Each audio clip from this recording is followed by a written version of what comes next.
Hello everyone, मेरा नाम है आज़ाद और आप देख रहे हैं इंडियन डायरीज़। इंडियन डायरीज़ का आज के वीडियो में हम लोग बात करेंगे कि अगर आप लोग ड्राइवर है और आप लोग इंडिया से बिलोंग करते हैं और आप जाकर अब्रॉड में जॉब करना चाहते हैं तो उसके लिए आप क्या कर सकते हैं। बेसिकली आज के इस वीडियो में मैं आपको हल्का सा एक आउटलाइन दूंगा, हल्का सा आप बताऊँगा कि क्या प्रोसेस है, कैसे क्या कीजिएगा आप और किसी भी कंट्री में आप मूव होकर आप वहाँ पर जॉब पा सकते हैं।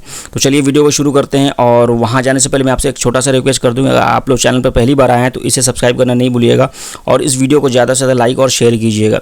यही नहीं, इस वीडियो में मैं आपको कुछ कंट्रीज़ के बारे में बताऊंगा जहां पर ये मतलब जॉब्स का काफ़ी डिमांड है। इसके अलावा मैं ये उन कंट्री का भी नाम बताऊंगा जहां पर काफ़ी फ्रीक्वेंटली में मतलब बहुत जल्दी वहां पर ड्राइवर्स की रिक्वायरमेंट होती है और वहां पर रिक्वायरमेंट की भर्तियां ली जाती हैं। तो ये सब मैं आज के इस वीडियो में डिस्कस करूँगा। तो चलिए वीडियो को शुरू करते हैं। मैं आपको बता दूँ कि सबसे पहले आपको कुछ पॉइंट्स बताऊँगा, उस पॉइंट्स के हिसाब से आपको अपना समझ जाना पड़ेगा कि मतलब कैसे आप एक स्टेप बाय स्टेप आप अप्लाई कीजिएगा ड्राइवर जॉब्स के लिए अब्रॉड में। तो सबसे पहले मैं जो मैं पॉइंट्स बताऊंगा उसके लिए मैं वो मेरा पहला पॉइंट ये होगा कि आप अपने जॉब मार्केट को और रिक्वायरमेंट को आप एनालाइज करें। जैसे मान लीजिए आप इंडिया में बैठे हुए हैं और आप ड्राइवर हैं और आपके पास काफ़ी एक्सपीरियंस है और आप अब्रॉड जाकर जॉब करना चाहते हैं, तो पहले आपको एनालाइज करना पड़ेगा कि आप कहाँ जा सकते हैं। मतलब आपको कौन सा ड्रीम मतलब कंट्री है, किस कंट्री में आपको जाकर जॉब करना है, कहाँ पर जॉब का रिक्वायरमेंट ज़्यादा है, कौन ऐसा कंट्री है जो ज़्यादा ड्राइवर्स को अपने यहाँ लेता है। तो उसके बारे में आपको रिसर्च करना पड़ेगा। उसके बाद जब रिसर्च कर लीजिएगा और रिसर्च करने के बाद फिर आप फर्दर स्टेप में बढ़िएगा। तो रिसर्च करने के लिए आप क्या कर सकते हैं कि आप जिस कंट्री को टारगेट कर रहे हैं, जैसे मान लीजिए आप माल्टा को टारगेट कर रहे हैं, तो आप माल्टा के गवर्नमेंट की वेबसाइट में जाइए और वहाँ पर देखिए कि ड्राइवर्स के लिए क्या रिक्वायरमेंट गवर्नमेंट देता है।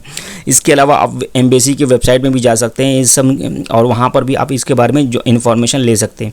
इन सब के अलावा आप जॉब पोर्टल्स जो होती हैं, जो जिस पे जॉब्स पोस्ट होती हैं, वहाँ पर भी जाके आप इसके बारे में जानकारी ले सकते हैं कि ड्राइवर्स जॉब्स के लिए आपको क्या क्या रिक्वायरमेंट होती है। तो ये आपका पहला क्राइटेरिया हो गया कि आपको वहाँ पर जॉब मार्केट का पता लगाना पड़ेगा और क्या क्या रिक्वायरमेंट्स होती है उसकी जानकारी लेनी पड़ेगी। वहीं अगर हम बात करें दूसरे मतलब स्टेप का, तो दूसरे स्टेप में आपको ये देखना पड़ेगा कि वो जो जॉब मार्केट में जो जॉब अवेलेबल है वो क्या क्वालिफिकेशन ले रहा है। मतलब जैसे मान लीजिए आपके पास लाइसेंस है तो आपका लाइसेंस वैलिड है कि नहीं वहाँ पर, और अगर है तो आप बहुत अच्छी बात है, अगर नहीं है तो वहाँ पर कौन सा लाइसेंस चल रहा है, आपको कौन सा लाइसेंस देना पड़ेगा और वहाँ के लिए लाइसेंस लेना पड़ेगा। ये सब आपको जानकारी लेना पड़ेगा, ठीक है। इसके अलावा वहाँ पर कोई मेडिकल एग्ज़ाम हो रहा है कि नहीं, क्योंकि अगर आप इंडिया से मेडिकल करवा के जाते हैं तो वहाँ पर आपका मेडिकल हो कि नहीं हो, इसके बारे में आपको जानकारी लेना पड़ेगा। ये सब जानकारी आपको गवर्नमेंट वेबसाइट या एम्बेसी वेबसाइट या जॉब पोर्टल जो होती हैं उन वहाँ पर आपको मिल जाएगा। तो ये मैं आपको जस्ट बेसिकली आज हल्का सा एक ग्लिम्स बता दे रहा हूँ क्या प्रोसेस होता है, कैसे आप जॉब्स को अप्लाई कर सकते हैं, जॉब्स पा सकते हैं अब्रॉड में अगर आप ड्राइवर है तो, ठीक है। इसके अलावा आपको ये भी जानना पड़ेगा कि आप किस टाइप की गाड़ी यहाँ चला रहे हैं और जिस कंट्री में आप जा रहे हैं वहाँ पर किस तरह की गाड़ियाँ वहाँ चलती हैं। आप कमर्शियल गाड़ी चलाना चाहते हैं या आप नॉर्मल बस चलाना चाहते हैं या फिर आप जो पर्सनल यूज़ के लिए गाड़ी चलती है वो चलाना जानते हैं, तो वो सब के बारे में आप जानकारी ले सकते हैं, ठीक है। तो ये हुआ हमारा दूसरा प्रोसेस। पहला हुआ हमारा कि हम रिसर्च करेंगे मार्केट में कि क्या रिक्वायरमेंट है, और दूसरे स्टेप में हम ये जानने की कोशिश करेंगे उसमें क्या क्वालिफिकेशन है, कोई डिग्री चाहे कोई लाइसेंस वहाँ पर मांग रहा है, अगर मांग रहा है तो क्या मांग रहा है, उसके बारे में हम जानकारी लेंगे। अब तीसरा हमारा जब जब दोनों प्रोसेस मेरा पूरा हो जाएगा तो हमारा तीसरा प्रोसेस स्टार्ट होगा जिसमें हम लोग जॉब फाइंड आउट करेंगे। जैसे मान लीजिए माल्टा के बारे में आपने सब जानकारी ले लिया कि हाँ वहाँ पर किस तरीके से रिक्वायरमेंट है, कैसे जॉब्स मिलता है, ठीक है, और जॉब्स का क्या क्राइटेरिया है। इसके बाद आप क्वालिफिकेशन क्या मांगता है, कितने मतलब लाइसेंस किस टाइप का मांगता है, वो सब जानकारी आपने ले लिया। तो फिर अब आप नेक्स्ट स्टेप में जॉब्स के लिए अप्लाई कीजिएगा। जॉब्स अप्लाई करने के लिए बहुत तरीके हैं। आप ऑनलाइन जॉब पोर्टल्स जो होती हैं बहुत सारी है, हर कंट्री का अपना जॉब पोर्टल्स है। अगर ये नहीं है तो कुछ जॉब पोर्टल्स ऐसे हैं जो आप किसी भी कंट्री के लिए जॉब फाइंड आउट कर सकते हैं। जैसे आप लिंक्डइन, इसके ऊपर मैंने वीडियो पहले बना चुका हूँ कि कैसे आप लिंक्डइन के जरिए कोई भी जॉब को पा सकते हैं।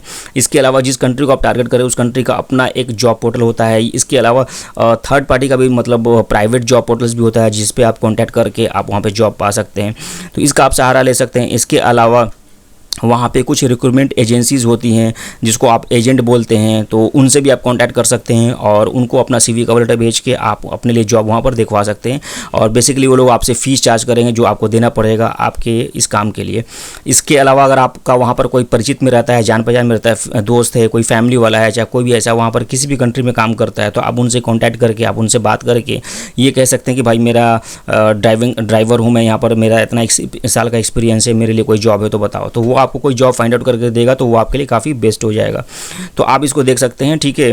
तो ये हमारा थर्ड प्रोसेस हो गया कि जॉब फाइंड आउट करना। इसके बाद जब आपको जॉब मिल जाएगा तो आपका अगला काम होगा कि आप वीज़ा के लिए अप्लाई करें। अगर आप वीज़ा के लिए अप्लाई करना चाहते हैं तो आपको सबसे पहले मतलब आप जॉब जाकर करना चाहते हैं तो आपको वहाँ के लिए वीज़ा अप्लाई करना पड़ेगा।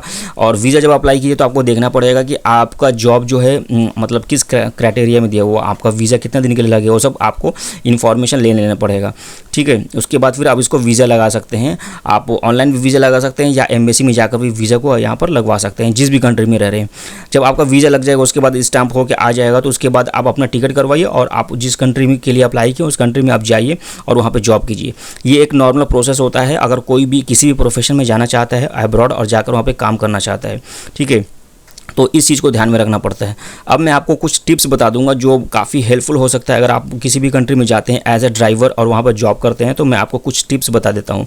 सबसे पहले जिस भी कंट्री में आप जा रहे हैं, यूरोप में जा रहे हैं, चाहे कनाडा जा रहे हैं, चाहे जापान जा रहे हैं, चाहे एशियन कंट्री में जा रहे हैं, कहीं भी जा रहे हैं, तो आप जिस भी कंट्री को टारगेट करें जो आपका फेवरेट कंट्री है उस कंट्री का लोकल लैंग्वेज अगर जान लें, आप उस कंट्री का अगर लैंग्वेज आप सीख लें तो आपके लिए बहुत फ़ायदा होगा।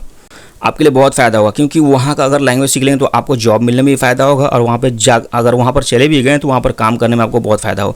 इसके अलावा अगर जब आप बात करते हैं आप मतलब जब आप जॉब के लिए अप्लाई करते हैं और आप जब सेलेक्ट हो जाते हैं, आपका जब इंटरव्यू होता है तो आप जब इंटरव्यू पास कर लेते हैं उसके बाद वो लोग आपसे सैलरी के बारे में नेगोशिएशन करता है, पूछता है कि आपको कितनी सैलरी चाहिए, चाहे हम लोग इतने सैलरी दे रहे, उस समय आप नेगोशिएशन कीजिएगा, कम बेसी कीजिएगा। ये नहीं मतलब ये नहीं कीजिए कि आप जो दे रहे हैं उसमें मंजूर है, नहीं, आप थोड़ा सा उसमें नेगोशिएशन कीजिएगा कि नहीं सर मैं तो ये मुझे इस सैलरी में मतलब जो आपको सैलरी एक सोच के रखिएगा कि मुझे इतना सैलरी चाहिए।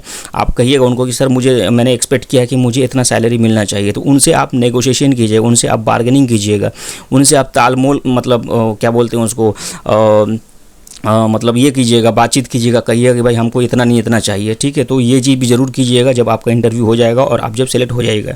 इसके अलावा आप मतलब किसी भी कंट्री में जाने के लिए आप मेंटली और फिजिकली तैयार रहिएगा क्योंकि अगर आप इंडिया से बाहर जा रहे हैं और उसके बाद आप मेंटली फिजिकली तैयार नहीं है तो वहाँ हो सकता है कि आपको वो एनवायरनमेंट अच्छा नहीं लगे और वहाँ से आप वापस आ जाए।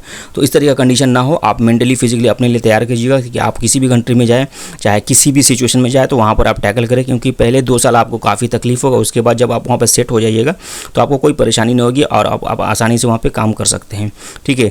इसके अलावा आप लोग को लास्ट जो मैं आपको सबसे इंपॉर्टेंट टिप्स दूंगा वो ये कि अगर आप जिस भी कंट्री में जा रहे हैं उस कंट्री में अपने मतलब अगर आप इंडिया से जा रहे हैं तो वहाँ कोशिश कीजिएगा कि आपके कंट्री वाले लोग को के साथ संपर्क करें, कांटेक्ट करें और उनसे एक रिलेशन बना लें क्योंकि वहाँ पर आपका कोई अपना परिचित नहीं होगा, जानने वाला नहीं होगा। लेकिन जब आप वहाँ पहुँच जाइएगा तो वहाँ पर आपके कंट्री वाले लोग होंगे जिससे आप अगर रिलेशन बनाइएगा तो आपके बहुत से काम आसान हो सकते हैं। इसके अलावा आपको एक मोरल सपोर्ट मिलेगा कि चलो भाई कोई नहीं है अपना रिश्तेदार, लेकिन हमारे कंट्री हमारे देश का एक आदमी है, चाहे 2 आदमी है, चाहे जो रह रहा है, ये लोग हैं हमारे साथ। तो आपको एक तो हेल्प मिलेगा जिससे आप वहाँ पर रहने में आपको आसानी होगी।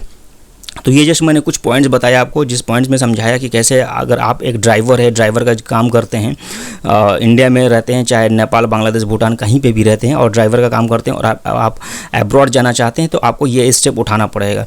ईच एंड एवरी पॉइंट को मैंने एक्सप्लेन किया है और मैंने एक हल्का से एक ओवरव्यू दे दिया, एक हल्का से आपको झलक दे दिया, बता दिया है कि कैसे ड्राइवर के जॉब्स के लिए क्या क्या स्टेप करना पड़ता है। अगर आप डिमांड करेंगे तो इस पर मैं एक डिटेल वीडियो लेके आऊँगा कि आप किसी भी कंट्री से हैं तो आप अगर किसी और कंट्री में जाकर जॉब करना चाहते हैं एज अ ड्राइवर तो उसके लिए आपको क्या करना पड़ेगा, क्या क्या उसमें रिक्वायरमेंट होती है, बेसिकली वो मैं कवर करूँगा। तो मैं वीडियो को ज़्यादा लंबा नहीं कर रहा हूँ, छोटा कर रहा हूँ ताकि आप लोगों को सब कुछ समझ में आए और इस पर आप लोग का मतलब रिस्पांस अच्छा हो। अगर आपका कोई सवाल या क्वेश्चन है तो मुझे कमेंट बॉक्स में ज़रूर लिखिएगा, मैं इस पर जवाब देने का ज़रूर कोशिश करूँगा। तो बस वीडियो को यहीं ख़त्म करता हूँ। कैसे लगा आपको वीडियो, लाइक और शेयर करके ज़रूर बताइएगा और इस चैनल को सब्सक्राइब करना नहीं भूलिएगा।